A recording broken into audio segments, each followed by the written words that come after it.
Terima kasih masih di Kompas Siang bersama saya Mario Sarong. Menteri Sosial Tri Risma hari ini bertemu Presiden Joko Widodo di Istana Kepresidenan Jakarta Jumat pagi. Pertemuan dilakukan usai Risma menyatakan akan mengundurkan diri dari jabatan Mensos agar fokus kontestasi di Pilgub Jawa Timur. Risma keluar dari Istana Kepresidenan sekitar pukul 8:45 pagi. Pada wartawan ia hanya mengonfirmasi pertemuannya dengan Presiden, namun ia tak menjawab soal isi pertemuannya. Risma pun langsung masuk ke mobilnya. Terpantau Risma tidak menggunakan mobil dinas Menteri Sosial. Kemarin usai mendaftar sebagai calon gubernur Jawa Timur, Risma bilang bakal bertemu Presiden untuk mengajukan pengunduran diri sebagai menteri.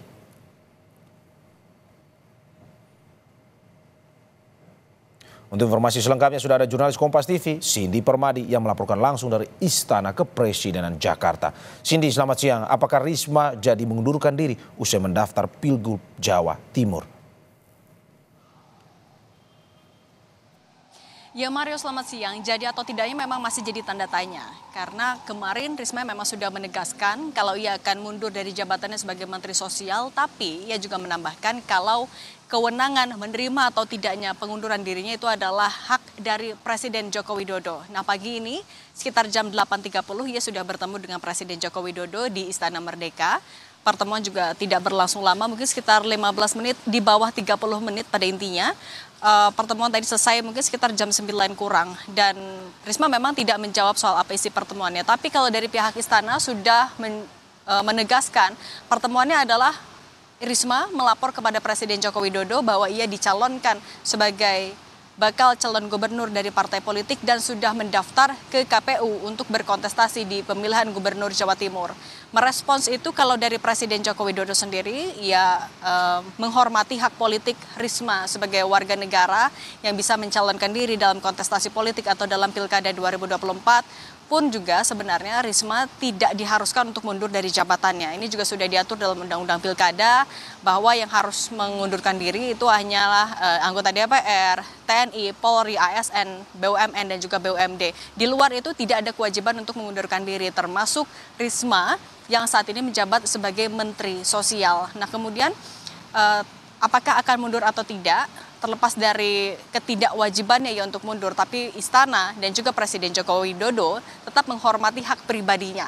Apabila memang Risma akan melakukan pengunduran diri akan tetap dihormati, dan per siang hari ini yang dipastikan juga oleh istana, Risma masih belum menyerahkan surat pengunduran dirinya kepada Presiden Joko Widodo, yang kalau nantinya apabila memang diajukan surat pengunduran diri itu tahapannya nanti akan diproses oleh Kemensesnek, baru nanti akan ditandatangani oleh Presiden Joko Widodo. Tapi masih sama-sama kita nantikan apakah akan ada pertemuan lagi antara Risma dan juga Presiden Joko Widodo untuk menyerahkan surat pengunduran diri itu. Tapi juga disampaikan oleh Risma, ia ketika pertama kali menjabat sebagai Mensos bertemu langsung dengan Presiden Joko Widodo, sehingga apabila juga ia mau mengundurkan diri atau setidaknya untuk melapor soal majunya di Pilgub Jawa Timur, ia pun juga harus bertemu untuk melakukan hal yang sama, yaitu adalah untuk melapor kepada Presiden Joko Widodo. Mario.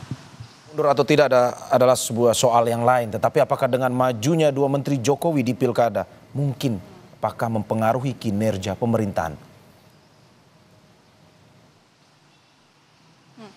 Dari istana, tadi Koordinator Staf Khusus Presiden RI Ari Dwi Payana kepada Kompas TV menyampaikan kalau tidak akan mengganggu kinerja pemerintahan. Karena untuk di pemerintahan sendiri sudah berjalan seperti biasa, ditopang juga oleh sistem dan tata kelola birokrasi yang handal. Itu disampaikan oleh Ari Dwi Payana kepada Kompas TV melalui pesan singkat.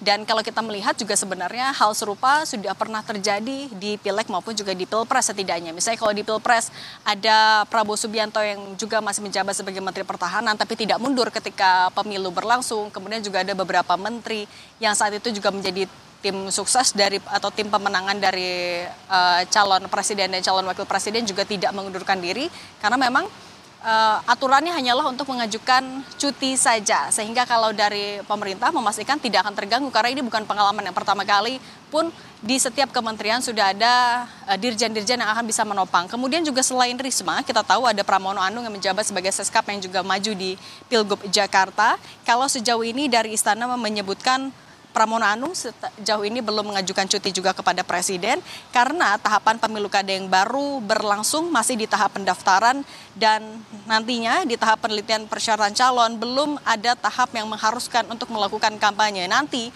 cuti akan diajukan sesuai dengan koridor perundang-undangan dan juga akan diproses oleh Kemensesnek sesuai dengan aturan yang berlaku. Mario. Ya, kita ikuti terus terkait dengan perkembangannya. Terima kasih Cindy atas laporan dari Istana Kepresidenan. Selamat bertugas kembali.